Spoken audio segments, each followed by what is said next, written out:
दोस्तों एक चीज़ बहुत ध्यान से समझना, जो लोग आरओ एआरओ एग्ज़ाम पहली बार में क्वालिफाई करना चाहते हैं, जो लोग चाहते हैं कि एक ही बार में उनका एग्ज़ाम क्वालिफाई हो जाए और बहुत सीरियस है एग्ज़ाम को लेकर, वो एक चीज़ समझ लें कि अभी एक डिपार्टमेंटल लेटर सर्कुलेट किया गया है। वो लेटर मैं आपको नहीं दिखा सकता क्योंकि वो दिखाना ठीक नहीं है।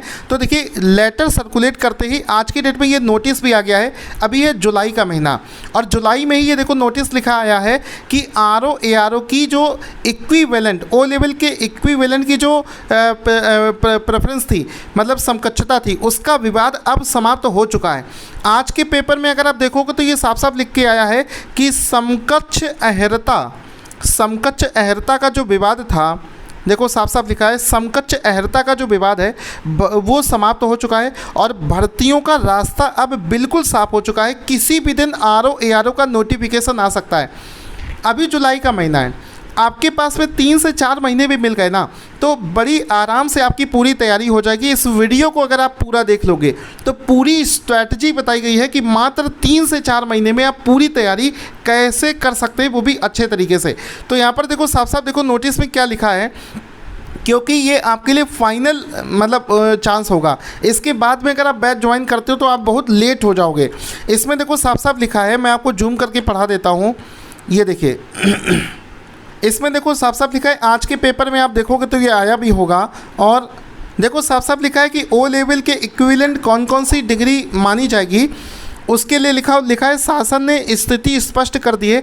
ऐसे में समीक्षा अधिकारी और सहायक समीक्षा अधिकारी सहित जो अन्य भर्तियां रुकी पड़ी थी, उनके आने का रास्ता बिल्कुल साफ हो गया है। और आरओ एआरओ भर्ती का विज्ञापन किसी भी देखो आयोग अगस्त में जो है जारी कर सकता है। साफ साफ लिखा है, क्या लिखा है, अगस्त में आरओ एआरओ का जो नोटिफिकेशन है वो आने के चांसेस बहुत ज़्यादा हैं, साफ साफ इसमें लिखा है। ठीक है, साथ ही साथ में लिखा है कि 17 सितंबर 2021 को हाईकोर्ट ने ये कहा था, आयोग को फटकार लगाई थी कि जब तक आप लोग जो ओ लेवल के इक्विवेलेंट कौन कौन सी डिग्री मानी जाएंगी वो चीज़ क्लियर नहीं करोगे, उससे पहले नोटिफिकेशन रिलीज़ मत कर देना, क्योंकि फिर वो भर्ती हाईकोर्ट में चली जाती है, फिर उसका निर्णय नहीं हो पाता है। तो ये चीज़ आप लोग ध्यान देना। और साथ ही साथ में दोस्तों देखिए, वो नोटिस भी बहुत जल्दी आने वाला है जिसमें ये लिखा होगा कि ओ लेवल के इक्विवेलेंट कौन कौन सी डिग्रियां जो है वो मान्य मानी जाएंगी। इसके अलावा आपको बता दें कि इसमें क्या होता है कि अगर किसी स्टूडेंट के पास में ओ लेवल की डिग्री नहीं भी है तो भी आप फॉर्म भर सकते हो। अगर आपके पास में ओ लेवल नहीं है तो फिर आप सिर्फ आरओ के लिए एलिजिबल होगे, एआरओ के लिए आप एलिजिबल नहीं माने जाओगे। ठीक है, आपको बता दें कि एआरओ के लिए जो है वो ओ लेवल की डिग्री जो है वो चाहिए होती है, आरओ के लिए ओ लेवल की रिक्वायरमेंट नहीं होती है। तो आप इन 2 चीज़ों का ध्यान में रखें। बाकी आगे वीडियो को देखोगे तो अगले 4 महीने में आप कैसे शानदार तैयारी कर सकते हैं इसका पूरा तरीका बताया गया है। आरओ एआरओ का एग्ज़ाम पहली बार में कैसे निकालें, इसको लेकर आपको 50 वीडियो देखने की ज़रूरत नहीं है। सिर्फ इस सिंगल वीडियो को अगर आपने देख लिया तो आप विश्वास मानिए आप पहली बार में, सिर्फ पहली बार में ही इस एग्ज़ाम को क्वालिफाई कर देंगे। क्योंकि दोस्तों मैं खुद 14 गवर्नमेंट एग्ज़ाम क्वालिफाई कर चुका हूं, तो हमें पता होता है कि एग्ज़ाम निकालने का सही तरीका क्या होता है। तो मेरा एक्सपीरियंस, और जो बच्चे पहली बार में आरओ एआरओ एग्ज़ाम को क्वालिफाई करते हैं वो लोग कैसे इस एग्ज़ाम को क्वालिफाई करते हैं, एक एक चीज़ इस वीडियो में बताई गई है। अगर पूरा वीडियो देख लोगे तो सब कुछ समझ जाओगे। देखो ये है आरओ एआरओ 2021-22 में जो पेपर हुआ था, ये वो वाला पेपर आप यहाँ पर देख सकते हैं। अब इसमें देखो एक एक पॉइंट को ध्यान से समझते हुए चलना। ये देखिए, इसकी देखो सबसे बेस्ट स्ट्रेटजी क्या होती है वो समझो। होता क्या है कि आरओ एआरओ के प्रीलिम्स में 2 पेपर होते हैं। सबसे पहले आपको प्रीलिम्स देना पड़ेगा, और आरओ एआरओ के प्रीलिम्स में 2 पेपर होते हैं। एक होता है जीएस का पेपर जिसमें 140 क्वेश्चन आते हैं, और दूसरा होता है हिंदी का क्वेश्चन जिसमें 60 क्वेश्चन आते हैं। तो 140 + 60 यानी कि 200 क्वेश्चन इस एग्ज़ाम में पूछे जाते हैं। अब आपको करना क्या है कि ये जो 200 क्वेश्चन पूछे जाते हैं, इसमें सबसे पहले तो आपको ये पता होना चाहिए कि हमको 200 में से लाना कितने नंबर है। अगर पिछले साल की बात करें तो लगभग जो इसका कट ऑफ है वो 125 से लेकर 127 या 28 नंबर के आसपास में जाता है। तो आपके मन में एक टारगेट है कि यार चलो, आपको ये मालूम है कि 200 नंबर का जो पेपर होता है उसमें लगभग आपको 125, और अगर आप अपने आप को सेव करना चाहते हैं तो 130 मान लीजिए, 125 और 30 के आसपास में आपको नंबर लाने पड़ेंगे, इससे ज़्यादा कट ऑफ नहीं जाता है। ठीक है, अब इस कट ऑफ को लाने के लिए आपको करना क्या है वो आपको पता होना चाहिए, और वो चीज़ करनी कैसे वो भी आपको मैं बताऊंगा। तो इस चीज़ को पहली बार में निकालने के लिए आपको एक स्ट्रैटेजी बनानी पड़ेगी, जिसको बोला जाता है 80 और 50 की स्ट्रैटेजी। क्या बोलते हैं? 80 और 50 की स्ट्रैटेजी। 80 और 50 की स्ट्रैटेजी क्या होती है कि चूँकि इसका जो प्रीलिम्स का पेपर होता है उसमें जनरल स्टडीज़ के पेपर 1 में 140 क्वेश्चन होते हैं, और आपके जनरल हिंदी के, जिसको पेपर 2 बोलते हैं, उसके 60 क्वेश्चन पूछे जाते हैं, जो मिलकर बने 200। तो 200 में से 80 और 50 की स्ट्रेटजी का मतलब होता है, 80 और 50 का मतलब हुआ कि आप एक टारगेट कर कर चलें कि आप 50 नंबर यानी कि 60 में से 50 क्वेश्चन हिंदी के सही कर दें, और जीएस में 140 में से 80 यहाँ पर सही कर दें। तो ये बोला जाता है 80 और 50 की स्ट्रेटजी। और आप विश्वास मानिए, पिछले साल की बात कर रहा हूँ, हमारे स्टूडेंट ने 60 में से 55-56 नंबर तक सही कर दिए हैं, फिर भी मैं 50 लेकर चल रहा हूँ। हिंदी का ऐसा शानदार नोट्स हमने बना रखा है कि अगर आपने उस नोट्स को पढ़ लिया तो आपके 50 नंबर कहीं नहीं गए। और सेम चीज़ जीएस में भी फॉलो होता है। हमारे कोर्स से जीएस में डायरेक्ट क्वेश्चन हम जो मैच करते हैं, तो 80 क्वेश्चन दोस्तों यहाँ से, और 80 में से आप मानोगे 70 के आसपास क्वेश्चन तो डायरेक्ट हमारे नोट्स से फंस जाते हैं। ठीक है, तो अब आपको ये पता चल गया कि इस एग्ज़ाम की कितने नंबर आपको लाने हैं और कौन सी स्ट्रैटेजी फॉलो करती है। अभी सब कुछ फिनिश नहीं हुआ है, ध्यान से समझना आगे मैं क्या बताने वाला हूँ। अब दोस्तों बात आती है कि इस एग्ज़ाम को निकालने के लिए आपको पढ़ना किस तरीके से शुरू करना है।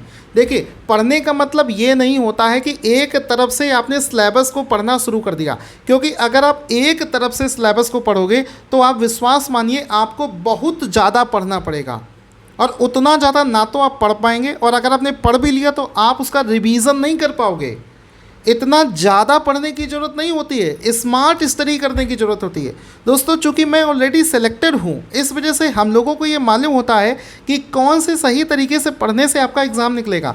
अगर आप ध्यान से देखो तो आप क्या करो, सबसे पहले तो ये देखो कि पिछले 5 वर्षों में आरओ एआरओ के पेपर में पैटर्न किस तरफ जा रहा है, कौन कौन से सब्जेक्ट ज़्यादा पूछे जा रहे हैं, कौन कौन से टॉपिक ज़्यादा पूछे जा रहे हैं। तो पिछले 5 साल के पेपर का एनालिसिस आपको करना है। ठीक है, 5 साल के पेपर का एनालिसिस करो, और उस एनालिसिस में क्या होगा कि आपको ये पता चल जाएगा subject wise analysis. Subject wise analysis का मतलब होता है कि आप पिछले 5 साल के पेपर में ये जान जाओगे कि कौन सा सब्जेक्ट ज़्यादा पूछा गया है, क्योंकि जो सब्जेक्ट ज़्यादा पूछा जाएगा उसको सबसे पहले पढ़ना है और उसको ज़्यादा से ज़्यादा डिटेल में पढ़ना है। ऐसे ही तो पढ़ा जाता है। और अगर आप इस प्लानिंग से नहीं पढ़ोगे तो एग्ज़ाम तब भी निकलेगा, लेकिन आपको टाइम बहुत लग जाएगा। पहली बार में एग्ज़ाम को निकालना है तो पहले सब्जेक्ट एनालिसिस करो, और ये देखो कि कौन सा सब्जेक्ट ज़्यादा पूछा जाता है, उसको आपको पहले पढ़ना है और उसको ज़्यादा डिटेल में पढ़ना है। जो सब्जेक्ट कम पूछा जाता है उसको छोड़कर नहीं जाना है, उसको भी पढ़ना है, लेकिन उसको लास्ट में पढ़ना है, सबसे लास्ट में पढ़ना है और कम समय देना है। इस प्रकार से आपको एग्ज़ाम में तैयारी करनी पड़ेगी। अगर आप सारे सब्जेक्टों को एक तरफ से पढ़ोगे, एक जैसा पढ़ोगे, तो आपका टाइम बहुत वेस्ट हो जाएगा। इतना टाइम कहाँ है आपके पास में।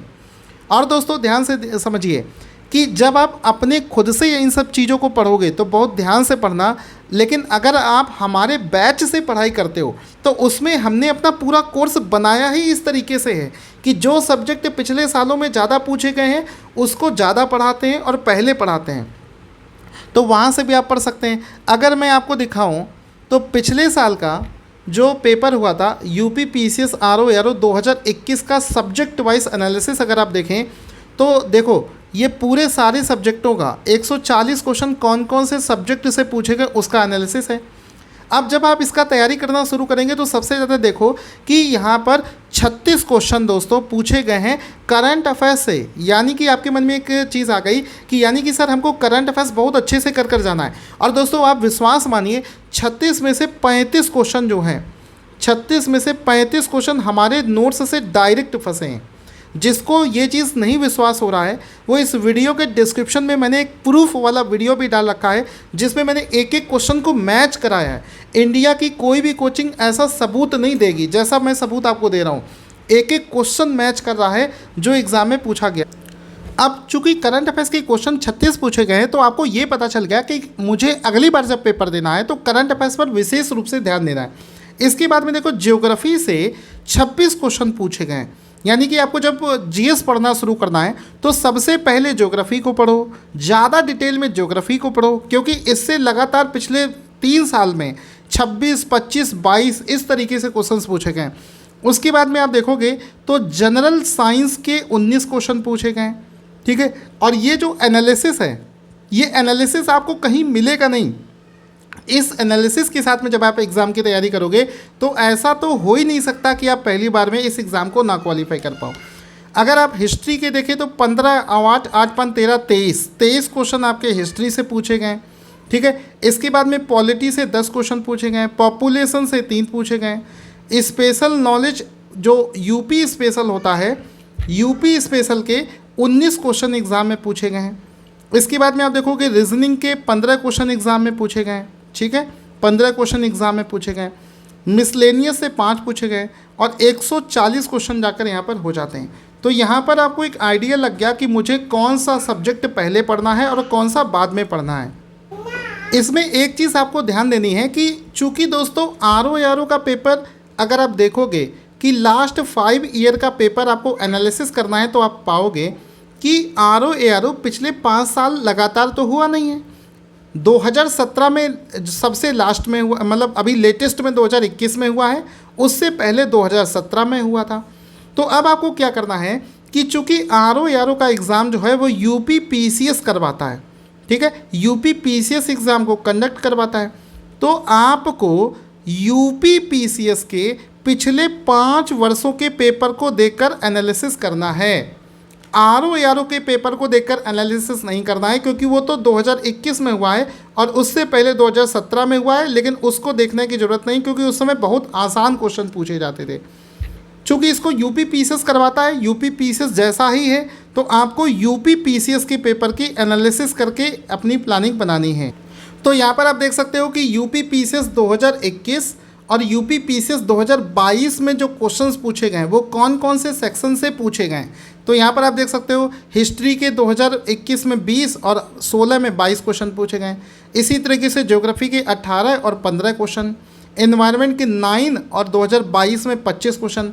तो यहाँ से आपको पता चला कि एनवायरनमेंट का रेशियो जो है वो धीरे धीरे एग्ज़ाम में बढ़ रहा है। साइंस के 15 क्वेश्चन पूछे गए थे 21 में और 22 में 13 क्वेश्चन। तो ये एनालिसिस जो सब्जेक्ट वाइज होती है ये आपको ये बताने में मदद करती है कि आप कौन सा सब्जेक्ट पहले पढ़ें। बाकी अगर आप खुद से पढ़ना चाहते हो तो पढ़ सकते हैं। बाकी मेरा जो बैच चल रहा है उस बैच में हमने ये सारी प्लानिंग करके ही बैच को बनाया है। अब आप अगर हमारा बैच ज्वाइन करते हैं तो आपको किस तरीके से तैयारी करवाई जाएगी वो आप यहाँ पर देख सकते हैं कि अगर आप डेली 4 से 5 घंटे पढ़ोगे तो 5 महीने में आप पूरा सिलेबस कवर कर लोगे, और अगर आप 2-3 घंटे डेली देते हो तो आपको 6 से 7 महीने में पूरा जो सिलेबस है वो कवर कर सकते हैं। अब हमारा बैच की खासियत क्या है दोस्तों? उसकी सबसे बड़ी खासियत ये है कि आपको अलग अलग हर एक सब्जेक्ट की किताबें पढ़नी नहीं पड़ेंगी, क्योंकि किसी भी एक सब्जेक्ट को अगर आप अच्छे से पढ़ोगे तो मिनिमम आपको 4 से 5 किताबें उस सब्जेक्ट को लेनी होंगी, क्योंकि कोई टॉपिक किसी बुक में अच्छा दे रखा होता है, कोई दूसरा टॉपिक किसी दूसरी बुक में अच्छा दे रखा होता है। तो आपको ये सब करने की ज़रूरत नहीं है। आपको क्या करना है कि जो हमारा कोर्स है वो हम लोग आपको इस बुक से कुछ कंटेंट निकालेंगे, अच्छा इस बुक से कुछ अच्छा कंटेंट निकालेंगे, और सारी किताबों से जो जो टॉपिक अच्छा दे रखा है वो सब निकाल कर एक निचोड़ तैयार किया गया है और वही निचोड़ कंटेंट आपको दिया जाएगा, ठीक है। तो ये चीज़ें आपको ध्यान देनी। साथ ही साथ में थ्योरी पढ़ने के बाद में आपको क्वेश्चंस की प्रैक्टिस करनी होती है, ठीक है। और ये जो क्वेश्चंस की प्रैक्टिस है ये हमारे बैच में आपको करवाई जाएगी RO के हिसाब से। RO के हिसाब से जो रिक्वायरमेंट होती है उस हिसाब से पूरी तैयारी दोस्तों करवाई जाएगी। पहली बार में आप एग्ज़ाम को क्वालिफाई कर पाएंगे। तो इसमें आप देख सकते हो RO 2023 वाला बैच है। साथ ही साथ में जिन बच्चों ने हमारे बैच में एडमिशन लिया है, आप विश्वास मानिए इतने ज़्यादा खुश हैं वो बच्चों के फीडबैक आप देख सकते हो। ये कमेंट आपके सामने, आप एक एक कमेंट को स्क्रीनशॉट लेकर पढ़ सकते हो कि कितना शानदार यहाँ पर फीडबैक आ रहा है बच्चों का। ये देखिए इतने बड़े बड़े मैसेज लिखकर लोग कह रहे हैं कि सर आपका कंटेंट बहुत ज़्यादा शानदार है। जिन लोगों ने बैच ले रखा है वो कह रहे हैं कि सर हमने ऑनलाइन ऐसी कोई कोचिंग नहीं होगी जहाँ से बैच ना लिया हो, लेकिन उनको जो सबसे सटीक और सबसे अच्छी तैयारी मिल रही है वो हमारे चैनल पर मिल रही है। ये सबके कमेंट आप देख सकते हैं। यहाँ पर आप देख सकते हैं बहुत ही शानदार SRM यूनिवर्सिटी के पढ़े हुए बच्चे कह रहे हैं कि सर आपका जो टीचिंग स्टाइल है वो सबसे बेस्ट है। ठीक है, तो ये फीडबैक हो गया। अब यहाँ पर देखिए हमारा जो मोबाइल है भरा पड़ा है ऐसे मैसेजेस से जिसमें कि फीडबैक है। जिस बच्चे ने एडमिशन लिया वो बहुत ज़्यादा सेटिस्फाइड है, क्योंकि हमारे कोर्स में आपको कोई दुनिया भर की चीज़ें नहीं पढ़ेंगी, सिर्फ RO ARO में जो चीज़ें पूछी जाती हैं उनको पढ़ेंगे। अब RO ARO की पूरी प्लानिंग आपने समझ ली, स्ट्रैटेजी समझ ली, कट ऑफ समझ लिया। अब इसका एग्ज़ाम पैटर्न भी आप एक बार समझ लो। तो RO ARO का एग्ज़ाम पैटर्न क्या होता है कि ये एग्ज़ाम जो है टोटल 2 स्टेजेस में होता है। इसमें इंटरव्यू इसमें इंटरव्यू जो है वो नहीं होता है। इंटरव्यू इसमें नहीं होता है, सिर्फ 2 स्टेज है। यानी कि अगर आपने प्रीलिम्स क्वालिफाई कर लिया और उसके बाद में आपने मेंस क्वालिफाई कर लिया तो आपका सिलेक्शन इस एग्ज़ाम में हो जाएगा। इंटरव्यू इसमें नहीं होता है। ठीक है, साथ ही साथ में इसमें ARO के लिए टाइपिंग टेस्ट भी होता है। ठीक है, जो लोग ARO के लिए एलिजिबल होंगे उनके लिए टाइपिंग टेस्ट होगा।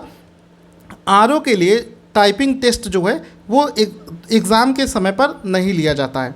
साथ ही साथ में जब आप प्रीलिम्स का एग्ज़ाम देंगे तो प्रीलिम्स में क्या होता है, आपको GS 1 और हिंदी ये 2 चीज़ें पूछी जाती हैं। GS के 140 क्वेश्चन जिसके लिए 2 घंटे का समय मिलता है, हिंदी का 60 क्वेश्चन होते हैं जिसके लिए 1 घंटा मिलता है। टोटल 200 क्वेश्चन के लिए 3 घंटे का समय आपको दिया जाता है। ठीक है, ये चीज़ आपको ध्यान देनी है। इसमें नेगेटिव मार्किंग 1/3 यानी कि 0.33 इसमें नेगेटिव मार्किंग होती है। साथ ही साथ में जो भी बच्चे प्रीलिम्स का एग्ज़ाम देंगे, प्रीलिम्स क्वालिफाई हो जाएंगे, जो भी स्टूडेंट प्रीलिम्स क्वालिफाई हो जाएंगे उनको मेंस का एग्ज़ाम देने को मौका मिलेगा। और आपका जो फाइनल सिलेक्शन है वो प्रीलिम्स के नंबर के बेसिस पर नहीं होगा। प्रीलिम्स तो सिर्फ क्वालिफाइंग नेचर का है।